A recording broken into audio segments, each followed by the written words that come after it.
नमस्कार, आप देख रहे हैं न्यूज 360। मैं हूं स्वाति रायना। बैंक खाता धारकों के लिए इस वक्त की बड़ी खबर। अगर आपके बैंक खाते से अचानक पैसे गायब हो जाएं, कई लोगों के साथ ऐसी घटना हो जाती है और आपको मालूम भी नहीं चलता है कि आखिरकार ये हुआ कैसे, क्योंकि आपने तो वो ट्रांजैक्शन की ही नहीं थी। अगर आपके क्रेडिट कार्ड से कोई शॉपिंग कर ले तो आप क्या करेंगे? तो अब डरने की जरूरत नहीं है। दरअसल आरबीआई ने बैंक के ग्राहकों के लिए एक बड़ा कदम उठाया है। आरबीआई ने साफ कर दिया है कि बैंक की गलती से खाता धारक को हुए नुकसान की भरपाई बैंक ही करेगा। अगर गलती बैंक की नहीं, किसी थर्ड पार्टी की है, तब भी बैंक को ही नुकसान की भरपाई करनी होगी। तो वाकई राहत उन तमाम लोगों के लिए जिनके बैंक अकाउंट से पैसे किसी ट्रांजैक्शन के जरिए निकल जाते हैं, उनको पता भी नहीं चलता है। मेरे सहयोगी ब्रजेश मिश्रा इस वक्त हमारे साथ मुंबई से लाइव जुड़ गए हैं। ब्रजेश, इस पूरी खबर पर और क्या आपके पास डिटेल्स है, पहले ये बताएं। जी बिल्कुल, अक्सर ये होता है कि बैंकों के खातों ग्राहकों के खातों से अगर पैसे निकल जाते हैं तो बैंक टालने की कोशिश करते हैं कि उनकी गलती नहीं है, ग्राहक ने खुद ही कोई गड़बड़ी की होगी जिसकी वजह से पैसा चला गया, और मामले को लंबा खींचते हैं। तो अब आरबीआई ने एक बाकायदा नियम बना दिया है कि किस मामले में ग्राहक की जिम्मेदारी होगी और कितनी होगी, और किन मामलों में ग्राहक की बिल्कुल भी जिम्मेदारी नहीं होगी। सारा जो बोझ है वो बैंकों पर आएगा। तो आरबीआई ने ये कहा है कि ऐसे मामलों में अगर पूरी तरह से बैंक की गलती है बैंक की गलती है तो उस मामले में ग्राहक कोई भी बोझ नहीं लेगा। और ऐसे मामले जहां पर ना बैंक की गलती है ना कस्टमर की गलती है, किसी थर्ड पार्टी की गलती से अगर बैंक खाते से पैसे निकलते हैं, हाँ। तो उन मामलों में तीन दिन के भीतर अगर ग्राहक शिकायत करता है तो पूरा का पूरा जो जिम्मा है वो बैंक बेयर करेगा और वही सारा बोझ उठाएगा। ब्रजेश, ये भी बताइए, किसी के बैंक अकाउंट से मानिए 1 लाख रुपए कहीं चले गए, उसे मालूम भी नहीं हुआ, क्या ये पूरे के पूरे 1 लाख की रकम बैंक इसकी जिम्मेदारी लेगा, वो वापस करेगा, कि इसके लिए कोई क्राइटेरिया रखा गया है?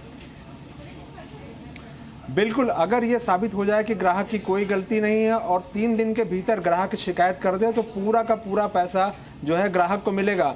और यही नहीं, अगर मान लीजिए कि शिकायत को निपटारे करने में 3 महीने या 4 महीने लग जाते हैं तो उस मियाद का ब्याज भी जो है ग्राहक को मिलेगा। अगर मान लीजिए कि ये पैसे क्रेडिट कार्ड से निकलते हैं तो उस मियाद तक, जब तक कि ग्राहक का मामला सुलझ नहीं जाता, ग्राहक का पूरा मामला सुलझ नहीं जाता और जिम्मेदारी तय नहीं हो जाती, बैंक ग्राहक के क्रेडिट कार्ड पर कोई इंटरेस्ट भी नहीं लगाएंगे या कोई पेनल्टी भी नहीं जोड़ पाएंगे। तो इसके लिए कोई आपको प्रूफ देना पड़ेगा जिसके अकाउंट से पैसे निकले हैं, या कोई ऐसा गलत ट्रांजैक्शन हुआ है? ब्रजेश, बिल्कुल, इसमें जो आरबीआई जो ये तय करना चाहता है, पहला ये तय करना चाहता है कि ग्राहक खुद अपने खातों को लेकर सचेत रहें, और दूसरा ये कि बैंक अपने सिस्टम को बेहतर करें। ग्राहक सचेत रहें कहने का मतलब ये है कि ग्राहक अगर 3 दिन के भीतर इस तरह के अनऑथोराइज्ड इलेक्ट्रॉनिक ट्रांजैक्शन होता है और उसकी सूचना देते हैं तो उनको जल्दी इस बारे में सूचना देनी होगी कि उनके साथ ये धोखाधड़ी कब हुई है। ऐसा नहीं कि आप 1 महीने बाद जागिए और कहिए कि मेरे खाते से पैसे निकल गए, अब मुझे इसका हर्जाना चाहिए। उस मामले में आरबीआई आपकी मदद नहीं करेगा। जी, हमारे साथ हिमांशु कुमार, टैक्स एक्सपर्ट भी जुड़ गए। हिमांशु, आपने सुना कि आरबीआई ने अब क्या कहा है कि जो अगर अनऑथराइज्ड ट्रांजैक्शंस होंगे, इलेक्ट्रॉनिक ट्रांजैक्शन होगा, उसका जिम्मा बैंकों का ही होगा। इस स्टेप को आप कैसे ले रहे हैं? देखिए, बहुत ही अच्छा स्टेप है। काफ़ी दिनों से अगर देखें तो इस तरह के बहुत फ्रॉडुलेंट चीज़ें मार्केट में आ रही थी, जो कि बैंकों से पैसा गायब हो जाना, क्रेडिट कार्ड से पैसा स्वैप हो जाना। तो आई थिंक ये बहुत ही अच्छा वेलकम स्टेप है आरबीआई की तरफ से, क्योंकि जनरली क्या देखा गया है कि क्रेडिट कार्ड और बैंक से आपके पैसे ऑटोमेटिकली गायब हो जाते हैं। इसमें 2 तरह की प्रॉब्लम होती है। एक तो प्रॉब्लम बैंक एंड से भी है, बैंक के जो आज के डेट में जो सिक्योरिटी सिस्टम है बहुत अप टू मार्क नहीं है कुछ बैंकों के, मैं सब बैंकों की बात नहीं कर रहा हूँ। और साथ के साथ हमारे ग्राहक के एंड से भी प्रॉब्लम है, आप अपने सीबीसी और जो आपकी क्रेडिट इंफॉर्मेशन है वो आप लोगों के साथ शेयर करते हैं। इसलिए इसमें आरबीआई ने बहुत क्लियर कहा कि अगर बैंक की गलती है तब तो बैंक उसको भरपाई करेगा, अगर ग्राहक की गलती है तो उस केस में आरबीआई की तरफ से क्लियर कहा गया है कि उसमें कोई भरपाई नहीं की जाएगी। तो यहाँ ग्राहक को भी सचेत होने की जरूरत है कि आप अपने बैंक में जो भी इंफॉर्मेशन है उस इंफॉर्मेशन को कहीं शेयर ना करें। साथ के साथ जो आरबीआई की तरफ से स्पेशली कहा गया है कि बैंक को भी बहुत एक्शन लेने की जरूरत है कि अपने जो भी उनकी सिक्योरिटी सिस्टम है, स्पेशली आईटी सिस्टम से रिलेटेड है, वहां पे इंक्रीज करने की जरूरत है। तो मुझे लग रहा है कि एक बहुत ही अच्छा स्टेप है और इसको वेलकम करना चाहिए। ये एक बहुत ही जरूरी रिक्वायरमेंट थी आज के टाइम में हमारे इंडिया में। हिमांशु, अभी तक वेरी क्विकली ऐसे कैसे केसेस आते थे, फ्रॉडुलेंट केसेस आते थे और ग्राहकों को कैसे परेशान होना पड़ता था, और अब उनको किन बातों का ध्यान रखना चाहिए, क्योंकि उनको प्रूफ अब देना पड़ेगा कि हाँ मेरे पैसे गायब हुए हैं, इसको रिक्लेम करना है मुझे बैंक से। देखिए, पहली चीज तो पहले बैंक तो मानने को ही नहीं तैयार होता था कि आपके अकाउंट से पैसे गए हैं, वो गए तो आपने ही भेजा है, तो ये तो कोई मैटर ही नहीं था। और इसको आपको बहुत लंबा प्रोसीजर, आपको एक फॉर्म भर के भेजना होता था, फिर आपको बैंक आपको फिर इंटीमेट करती थी, फिर बैंक इंफॉर्मेशन मांगती थी। इसमें पूरे प्रोसेस में 6 महीने 8 महीने और 1-1 साल लग जाते थे और एंड ऑफ द डे बहुत कुछ नहीं होता है। अब जैसे मैं ही अब कोई क्रेडिट कार्ड यूज करता हूं तो मैं पहले से ही इंश्योरेंस लेके चलता हूं, क्योंकि मेरी क्रेडिट लिमिट ज्यादा है, तो मैं हमेशा सिक्योर होकर चलता हूं कि कहीं कोई अगर फ्रॉडुलेंट एक्टिविटी हो जाएगी तो मेरे पास इंश्योरेंस करा है। तो ये इंश्योरेंस देना भी एक खर्चा है, तो आई थिंक एक बहुत ही अच्छा स्टेप है गवर्नमेंट की तरफ से, स्पेशली वो हर लोगों को, क्योंकि आप मोदी जी के अगर पिछले कुछ दिनों के एक्टिविटी को देखें तो उन्होंने डिजिटल इंडिया को बहुत प्रमोट किया है, स्पेशली बैंकिंग सिस्टम को।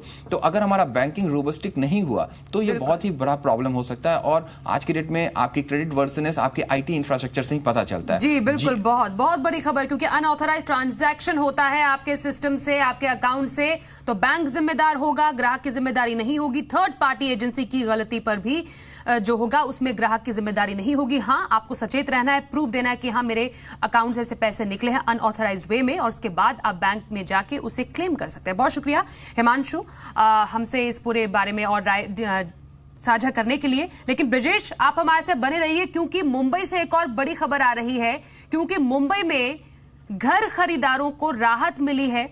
और सिर्फ मुंबई की ही बात नहीं कर रहे हैं कि क्योंकि दिल्ली में भी डीडीए की स्कीम से कई लोगों को फायदा मिलने जा रहा है। ये दो खबरें घर खरीदारों के लिए, दो मेन सिटीज मुंबई और दिल्ली की हम बात कर रहे हैं। मुंबई में तो घर खरीदारों को राहत है, लेकिन जो दिल्ली में डीडीए फ्लैट्स लेने की सोच रहे हैं उनके लिए आपको बताएं कि डीडीए के फिलहाल कई फ्लैट्स रहने लायक नहीं हैं। चलिए इस पर एक एक करके विस्तार से आपको रिपोर्ट दिखाते हैं। तो मुंबई का ही रुख सबसे पहले कर लेते हैं। छोटे मकानों और फ्लैट्स पर प्रॉपर्टी टैक्स पूरी तरह से माफ हो जाएगा, जबकि 501 वर्ग फुट से लेकर 700 वर्ग फुट तक एरिया वाली प्रॉपर्टीज में 60% तक की माफी होगी। बीएमसी में शिवसेना की अगुवाई वाली बीएमसी में स्टैंडिंग कमेटी ने प्रस्ताव पास किया है। शिवसेना ने बीएमसी के अपने चुनावी वादे में इसका ऐलान किया था, और बीएमसी के इस ऐलान का फायदा केवल रिहायशी प्रॉपर्टीज को ही होगा। स्टैंडिंग कमेटी में प्रस्ताव होने के बाद इसे जल्द से जल्द लागू कर लिया जाएगा। ब्रजेश लगातार हमारे साथ बने हुए हैं। ब्रजेश, अब प्रॉपर्टी टैक्स में इस वेवर का फायदा कितने लोगों को होने जा रहा है? बिल्कुल, एक अनुमान के मुताबिक जो कहा जा रहा है कि करीब 28 से 30 लाख लोग होंगे जिनको ये फायदा होगा। और ये फायदे को दो हिस्सों में बांटा गया है। एक ऐसे लोग हैं जिनके पास अगर 500 स्क्वायर फीट तक की प्रॉपर्टी है तो बिल्कुल भी उन पर कोई प्रॉपर्टी टैक्स बीएमसी जो है नहीं लगाएगी। जबकि दूसरी कैटेगरी वो है जिसमें 501 स्क्वायर फीट से लेकर के 700 स्क्वायर फीट तक की उनकी अगर प्रॉपर्टी है, रिहायशी प्रॉपर्टी होनी ज़रूरी है, कमर्शियल प्रॉपर्टी के लिए वेवर नहीं होगा। तो उस स्थिति में 501 स्क्वायर फीट से लेकर 700 स्क्वायर फीट तक की अगर प्रॉपर्टी है, रिहायशी प्रॉपर्टी है, तो आपका जो मौजूदा प्रॉपर्टी का बिल है वो उसका 60% माफ हो जाएगा, आपको नहीं देना पड़ेगा। ये जो है वादा किया था शिवसेना ने जब बीएमसी के इलेक्शंस हो रहे थे, और उस वादे की भरपाई के तौर पर ये कर रही है शिवसेना। ब्रजेश, ये भी बताइए कि प्रॉपर्टी टैक्स फिलहाल सिविक बॉडी के लिए दूसरा सबसे बड़ा सोर्स ऑफ इनकम है ऑक्ट्रॉय के बाद। 500 करोड़ रुपए का जो बोझ अब पड़ेगा उसकी भरपाई के लिए क्या सोचा जा रहा है? बिल्कुल, देखिए अब इसके बहुत से तरीके निकाल सकती है बीएमसी जो है। बहुत शहर के कई सारे और जो इलाके हैं जो यहाँ पे गुंजाइश लगती है बीएमसी को, वहाँ पे उनको पार्किंग के लिए खोल सकती है और पार्किंग के ठेके निकाल करके कमाई कर लेती है। बीएमसी के लिए 500 करोड़ रुपए की अतिरिक्त कमाई करना तो बहुत बड़ा काम नहीं है देखा जाए तो। इस तरह के, जैसे मैंने कहा कि नए पार्किंग एरिया अलॉट कर दिए जाएँ या कुछ और जो दूसरे चार्जेस हैं उनको बढ़ा दिया जाए, तो इस तरह के जो तरीके हैं वो बीएमसी अपनाकर अपनी भरपाई कर सकती है। जी, बहुत शुक्रिया ब्रजेश इन दोनों खबरों पर और डिटेल में जानकारी देने के लिए। लेकिन अगर आप दिल्ली में रहते हैं और डीडीए के हाउसिंग स्कीम में घर के लिए आवेदन करने जा रहे हैं तो आपके लिए बेहद ही जरूरी खबर है। रोहिणी के सेक्टर 34 और 35 में डीडीए स्कीम में मिलने वाले फ्लैट्स रहने लायक नहीं है। ये तस्वीरें आप देख सकते हैं। कई फ्लैट्स में दरारें पड़ गई हैं, सोसाइटी में सड़कें भी नहीं बनी हैं, ट्रांसपोर्ट के साधनों की यहां पर बहुत ही कमी है। लॉ एंड ऑर्डर की यहां पर बहुत दिक्कतें हैं। ये आप रोहिणी के सेक्टर 34 और 35 में फ्लैट्स की क्या हालत है, खाली पड़े जो फ्लैट्स हैं जर्जर हालत में पहुंच चुके हैं। ये भी बताएं कि डीडीए की जो नई स्कीम है उसमें 12,000 फ्लैट्स का आवंटन किया जाएगा और इनमें ज्यादातर रोहिणी से ही, साथ ही द्वारका, नरेला और जसोला जैसे इलाके में ये फ्लैट्स बने हुए हैं जिनकी हालत अभी से ऐसी हो गई है। और ये हकीकत हम आपको इन फ्लैट्स की दिखा रहे हैं इन तस्वीरों के जरिए। ये रोहिणी के सेक्टर 35 में डीडीए के नए फ्लैट्स हैं और इस पर और डिटेल रिपोर्ट देखिए हमारे सहयोगी दीपिका भाटिया की। डीडीए की स्कीम के अंदर कुछ फ्लैट्स लॉन्च हुए हैं और इस वक्त मैं खड़ी हूँ रोहिणी के सेक्टर 35 में। चलिए चलते हैं, फ्लैट्स का जायजा लेते हैं कि वहां पर कितनी फैसिलिटीज हैं और वो कितने रहने लायक हैं। सबसे पहले हम इस आउटर एरिया की बात कर लेते हैं और मैं आपको बता दूं कि इस वक्त जहां पर मैं खड़ी हूं वो फ्रंट गेट, मेन गेट नहीं है, वो बैक साइड है, क्योंकि फ्रंट गेट पर इस वक्त कंस्ट्रक्शन का काम चल रहा है, वहां पर आने जाने की जगह नहीं है। और बाकी अगर रोड की बात करें, बैक साइड पे, बैक गेट पे अगर हम रोड की बात करें तो यहाँ पर अभी कंस्ट्रक्शन जो है वो रोड की प्रॉपर नहीं है, सही तरीके से बनी हुई नहीं है, बीच बीच में गड्ढे हैं। तो अभी रोड जो है वो सही बनने वाली है, पूरे तरीके से जो सही है वो बनने वाली है अगर हम कहें तो। आप थोड़ा सा देख सकते हैं आसपास के एरिया में कहीं मार्केट भी आपको नजर नहीं आएगी। मार्केट के लिए जो शायद है वो थोड़ा आगे जाना पड़ेगा। आसपास के एरिया में कहीं पर कोई खरीदारी के लिए अगर आपको चीज करनी है तो वो नजर नहीं आएगी मार्केट। अब चलते हैं, ये तो हुई आउटर एरिया की बात।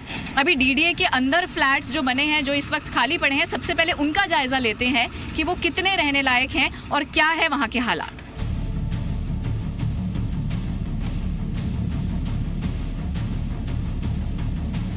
यहाँ पर एक फ्लोर पर कुल 4 फ्लैट्स दिए गए हैं। इस वक्त मैं खड़ी हूँ एक खाली फ्लैट के बाहर। आइए चलते हैं उसके अंदर और जायजा लेते हैं कि किस तरीके से क्या क्या फैसिलिटीज हैं यहाँ पर। आप जैसे ही अंदर एंटर करेंगे और जो आपको ये मेन एरिया नजर आएगा, ये आपका लिविंग रूम है। यहाँ पर आप देख सकते हैं एक दरवाजा दिया गया है जिसको आप जैसे ही सीधा सामने खोलेंगे आपको ये एक बालकनी नजर आएगी, जिसके सामने का व्यू आपको अभी इसी तरीके से नजर आएगा क्योंकि फिलहाल यहाँ पर कोई कंस्ट्रक्शन नहीं है। वहीं थोड़ा सा आप और आगे चलें इस तरफ तो यहाँ ये किचन दिया गया है। ये ओपन किचन इस तरीके से दिया गया है, आप देख सकते हैं। उससे किचन से हम थोड़ा सा और आगे बढ़ें तो यहाँ पर आपको इस तरीके से ये बाथरूम दिया गया है और उससे थोड़ा सा और आगे बढ़ते ही टॉयलेट है जो कि इंडियन स्टाइल है। इससे थोड़ा सा और आगे चलेंगे तो आपको ये बेडरूम नजर आएगा जो कि काफी छोटा लग रहा है।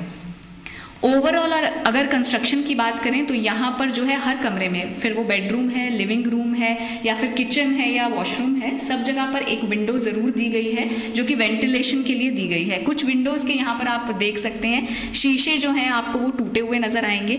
उसके अलावा अगर आप देखेंगे यहाँ दीवारों पर जो कंस्ट्रक्शन है, पेंट का कलर भी काफ़ी मिट्टी इसके ऊपर नज़र आएगी। यहाँ पर आपको ये भी झड़ती हुई इस तरीके से दिखाई देंगी। दीवार की जो कंस्ट्रक्शन है यहाँ पर ये पेंट जो है वो खराब हो रहा है और इस तरीके से ये पपड़ी निकल रही है।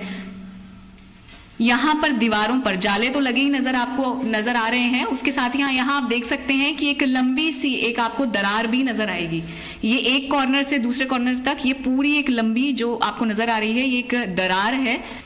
ये तो हुई ओवरऑल जो है हम खाली फ्लैट के अंदर हैं। यहाँ पर इस वक्त कुछ लोग रहते भी हैं इन फ्लैट्स में, तो आइए उनके पास चलते हैं और उनसे जानते हैं कि उनको यहाँ पर जो वो रह रहे हैं क्या सब सही फैसिलिटीज मिल रही हैं, क्या क्या फैसिलिटीज मिल रही हैं, आइए उन्हीं से जानते हैं। तो यहाँ पर अंदर तो हमने देखे फ्लैट्स के हालात, साफ सफाई की हमें काफ़ी कमी देखने को मिली। आइए अब ये यहाँ पर कुछ लोग मौजूद हैं जो कि यहाँ पर रह रहे हैं इन फ्लैट्स में, इनसे जानते हैं कि इनको कितनी फैसिलिटीज़ यहाँ पर मिल रही हैं। जैसा बताया गया था कि आप यहाँ पे आओ और पानी आपको पूरा मिलेगा, लेकिन वैसा सीन नहीं है। हमारे यहाँ मुश्किल से 15 मिनट पानी बूस्ट करके हमारे किचन को दिया जा रहा है, तो उससे बड़ा मुश्किल से हम काम चला पाते हैं। मोस्ट इम्पॉर्टेंट बात है ट्रांसपोर्ट इज़ वेरी पुअर, क्योंकि आसपास यहाँ ना तो बसेस का स्टॉप भी नहीं है, बाकी कोई ट्रांसपोर्ट का मैकेनिज्म है नहीं अवेलेबल। सिक्योरिटी ये है कि डीडीए ने जो कंस्ट्रक्शन किया है, जिन्होंने उन्होंने जो सिक्योरिटी दे रखी है, they are not equipped with all the security. In fact हमने अपने खुद के खर्च से कैमरास वगैरह लगवाए। यहाँ पर जैसे रात को हम बाहर नहीं जा सकते हैं, सिक्योरिटी की बहुत कमी है, चाकू छुरे निकलता है, यहाँ पर लोगों की बहुत असुविधा है आने में। तो देखा आपने जो डीडीए हाउसिंग स्कीम के तहत जहां पर फ्लैट्स खाली पड़े हैं ऑक्यूपाई होने से पहले ही रोहिणी जैसे इलाके में फ्लैट्स की क्या हालत है और लोग जो ऑलरेडी बाकी फ्लैट्स में रह रहे हैं वो काफी परेशान है। वैसे रेरा लागू हो चुका है, पर नोएडा, ग्रेटर नोएडा, नोएडा एक्सप्रेसवे, गाजियाबाद में अलग अलग बिल्डर्स के प्रोजेक्ट में फंसे लाखों होम बायर्स अभी भी उम्मीद लगाए बैठे हैं। पर इन इलाकों में रेरा के ही नाम पर कुछ बिल्डर्स ने अलग तरह का खेल शुरू कर दिया है। ये रिपोर्ट देखिए। इन दिनों तरह तरह के विज्ञापनों से रेरा के नियमों के मुताबिक नए प्रोजेक्ट में घर बुक कराने के लिए बिल्डर्स ग्राहकों को आकर्षित कर रहे हैं। इन विज्ञापनों में वर्ल्ड क्लास फैसिलिटी के साथ नोएडा, ग्रेटर नोएडा, गाजियाबाद में महज 19 से 20 लाख रुपए में घर खरीदने का ऑफर दिया जा रहा है। लेकिन इन ऑफर्स के पीछे की सच्चाई कुछ और है। ग्राहकों के लिए ये जानना बेहद जरूरी है कि यूपी सरकार रेरा के तहत बने रूल्स को फिर से नोटिफाई करने वाली है। यही नहीं, अभी तक यूपी में रेरा के तहत रेगुलेटर का गठन नहीं हुआ है। नियमों के मुताबिक जब तक प्रोजेक्ट का रजिस्ट्रेशन रेगुलेटर के पास न हो, कोई बिल्डर उस प्रोजेक्ट का विज्ञापन भी नहीं कर सकता। ऐसे में सवाल उठता है कि बिना रजिस्ट्रेशन के बिल्डर्स प्रोजेक्ट बेचने का दावा कैसे कर रहे हैं। जाहिर है ये फर्जीवाड़ा ही है। जब तक रेरा पूरी ढंग से नहीं बन जाता, देखिए रेरा बन चुका है लेकिन अभी स्टेट के अंदर यूपी में की हम बात करें तो रेगुलेटरी अभी नहीं बन पाई है। और जब तक रेगुलेटरी प्रॉपर ना बन जाए तब तक कोई भी प्रोजेक्ट उसके अंदर रजिस्टर्ड नहीं हो सकता। तो जब तक प्रोजेक्ट रजिस्टर्ड नहीं है तो ऐसे किसी भी बायर को वो प्रॉपर्टी नहीं खरीदनी चाहिए जिसका रेरा अथॉरिटी के द्वारा रजिस्ट्रेशन नंबर ना मिला हो। फर्जीवाड़े का उदाहरण देखिए कि Green Home Developers, Farm Valley Biltech जैसे बिल्डर्स विज्ञापन दे रहे हैं जिनका ना तो कोई ट्रैक रिकॉर्ड है और ना कोई ज्यादा जानकारी। ये बिल्डर्स 50,000 रुपए में इनिशियल बुकिंग का ऑफर दे रहे हैं। नियम के मुताबिक रेरा के तहत हर एक बिल्डर्स को बुकिंग करानी होगी, पर फिलहाल आकर्षक ऑफर देने वाले बिल्डर्स ने रजिस्ट्रेशन ही नहीं कराया है। फिर आप क्या करेंगे? अगर बाद में रजिस्ट्रेशन कराने गए भी पर रेरा कंप्लायंस पूरा नहीं कर पाए, फिर आपको अपने पैसे वापस लेने के लिए चक्कर काटने पड़ेंगे। जानकारों के मुताबिक ग्राहकों के लिए बेहतर होगा कि अभी नियम फिर से नोटिफाई होने का इंतजार करें, रेगुलेटर का गठन होने दें और अगर कोई ऐसे प्रोजेक्ट का दावा करता है तो उससे रजिस्ट्रेशन नंबर मांगें, उसे अथॉरिटी के साथ वेरीफाई करें। जिस हिसाब से रेरा एक्ट बन चुका है तो उस हिसाब से बायर को सबसे पहले तो रेरा रजिस्ट्रेशन नंबर चेक करना चाहिए। तो रेरा रजिस्ट्रेशन चेक करने के लिए उसे लोकल जो स्टेट गवर्नमेंट है उसकी जो रेरा की अथॉरिटी है, हर सिटी वाइज जो अथॉरिटी है, अथॉरिटी में जाके चेक करना चाहिए। लेकिन जहाँ पर सिटी के अंदर रेरा अपॉइंट नहीं हुआ है, रेगुलेटरी अथॉरिटी नहीं बनी है, तो वहाँ मैं कहूँगा उसे थोड़ा सा वेट कर लेना चाहिए। जाहिर है जब तक नियमों में क्लैरिटी ना आ जाए, ग्राहक के लिए जल्दबाजी में कोई फैसला लेने से बेहतर होगा थोड़ा इंतजार करना। प्रकाश प्रियदर्शी, जी मीडिया। जीएसटी लागू होने के बाद दिल्ली में लोग दवाइयों की कमी से काफी ज्यादा जूझ रहे हैं। कई मेडिकल स्टोर्स पर दवाओं की सप्लाई कम हो गई है। दुकानदारों का कहना है कि डिस्ट्रीब्यूटर दवाओं की सप्लाई ही कम कर रहे हैं। अब मरीज के परिजन परेशान है कि आखिर उन्हें दवा कहां से मिले। ये एक्सक्लूसिव रिपोर्ट देखिए। दिल्ली के देवदत्त शर्मा बेटी की दवाई के लिए एक दुकान से दूसरी दुकान भटकने के लिए मजबूर है, लेकिन कहीं भी उन्हें बेटी के इलाज के लिए लिखे डॉक्टर की दवा नहीं मिल पा रही है। इनकी बेटी का इलाज all India institute of medical science में चल रहा है। डॉक्टर की लिखी गई दवाई नहीं मिलने से देवदत्त शर्मा काफी परेशान हैं। दवा दुकानदार इन्हें लिखी गई दवाई का सब्स्टिट्यूट लेने को कह रहे हैं। दवाई खत्म हुई, अभी परसों में डॉक्टर के पास गया, ये दवाई दोबारा उन्हें रिन्यू कराई है। मैं पूरा ईश्वरसराय मेडिकल सफदरजंग हर जगह ढूंढ चुका हूँ, कहीं मिल नहीं पा रही सर। वो कह रहे कि ऊपर से आई नहीं रही, डॉक्टर से चेंज करवा लो। सिर्फ देवदत्त शर्मा ही नहीं, दिल्ली में दवाई की किल्लत से हर दूसरा शख्स जूझ रहा है। आम लोगों की जरूरत की दवाइयां नहीं मिल पा रही हैं। जीएसटी का दवाइयों पर ऐसा असर होगा इन्होंने सोचा भी नहीं था। कम से कम अभी तक तो 20 दुकान मैंने घूम लिया, ये दवा कहीं नहीं है। इनको ये बोल रहे हैं कि मेरे पास अभी है ही नहीं, आप या तो दे दो फिर शाम को ले जाओ या तो कल सुबह आके ले जाओ, मेरे पास अभी है ही नहीं। दवाई नहीं मिलने से लोग परेशान हैं। दूसरी ओर दुकानदारों का कहना है कि उनके पास पर्याप्त दवाइयां नहीं हैं, लिहाजा ग्राहकों को लौटाने के अलावा उनके पास कोई विकल्प नहीं है। दुकानदारों की दलील है कि जीएसटी लागू हो गया है, इस वजह से टैक्स स्लैब में बदलाव हुआ है, लिहाजा दवा डिस्ट्रीब्यूशन पूरी दवाइयां सप्लाई नहीं कर रहे हैं। हाँ, कमी हो गई है, पीछे से बहुत कम स्टॉक आ रहा है, क्योंकि मेन चीज़ है HSN नंबर नहीं मिल पा रहा लोगों को। HSN नंबर की बिलिंग नहीं कर पा रहे, अगर वो बिलिंग नहीं करेंगे तो माल पीछे से देंगे नहीं वो, और वो इस वजह से हम जब माल नहीं आएगा जाहिर सी बात कस्टमर को मिलेगा माल कैसे। दवाइयों की कमी की वजह से लोगों को अपनी दवाएं बदलनी पड़ रही हैं या फिर दवा आने का इंतजार करना पड़ रहा है, जिसका सीधा असर उनकी सेहत पर पड़ रहा है। जीएसटी लागू होने के बाद दवा दुकानों में दवाओं के स्टॉक में कमी आ गई है, जिसकी वजह से आम लोगों को जरूरत की दवाइयां नहीं मिल पा रही हैं और उन्हें परेशानी का सामना करना पड़ रहा है। दवा विक्रेताओं की माने तो उनका कहना है कि डिस्ट्रीब्यूटर उन्हें दवाई की सप्लाई नहीं कर रहे हैं, जिसकी वजह से ये परेशानी आ रही है। ऐसे में अब देखना होगा कि सरकार इन डिस्ट्रीब्यूटरों के ऊपर कब तक नकेल कसती है ताकि आम लोगों की जरूरत की दवाइयां उन्हें मिल सकें। कैमरा पर्सन मुकेश सांकला के साथ संतोष कुमार, जी मीडिया, दिल्ली। क्या आपका मेडिकल इंश्योरेंस का प्रीमियम घटेगा? क्योंकि सस्ते हेल्थ इंश्योरेंस के लिए राज्यों को हॉस्पिटल रेगुलेटर बनाना होगा और ये मांग है सरकारी और निजी बीमा कंपनियों की। अब बीमा कंपनियों के मुताबिक अस्पतालों के मनमाने रेट पर काबू किए बिना सबके लिए हेल्थ इंश्योरेंस मुहैया कराना मुश्किल है। स्टेंट की कीमतों में कमी के बाद हेल्थ इंश्योरेंस कंपनियां ग्राहकों के हेल्थ इंश्योरेंस प्रीमियम घटाने की तैयारी कर रही है, पर मांग है कि वाकई में इलाज और इंश्योरेंस सबके लिए वाजिब रेट में मुहैया कराना है तो हॉस्पिटल रेगुलेटर जरूरी है। बीमा कंपनियों के मुताबिक स्टेंट कीमतें काबू होने से हॉस्पिटलों की मनमानी बिलिंग में थोड़ी कमी आई है, जिसका फायदा प्रीमियम में कमी के तौर पर ग्राहकों को मिलेगा। बीमा कंपनियों के मुताबिक रेगुलेटर आने पर ओवर बिलिंग पर रोक लगेगी और हेल्थ इंश्योरेंस प्रीमियम भी कम होगा। एक अफोर्डेबल लेवल पे मेडिकल कॉस्ट हर आदमी को मिले, क्योंकि हर आदमी किसी भी तरह के अस्पताल में जाकर इलाज नहीं करा सकता। तो हर आदमी को एक लेवल प्लेइंग फील्ड पे अफोर्डेबल कॉस्ट में मेडिकल सर्विसेज। और इस बीच आपको कुछ तस्वीरें दिखा रहे हैं विजय माल्या की, जो कि आज कोर्ट में पेश हुए। सर, आप इतना ही अगर लॉ को फॉलो करते हैं, then why did you run away from the Indian law? You know, why didn't you stand trial there, sir? I've been living in England since 1992. Sir, आपकी इतनी एसेट्स, इतना बिजनेस, इतना काम और इतना पैसा जो आपने इंडिया को देना है, what about that, sir?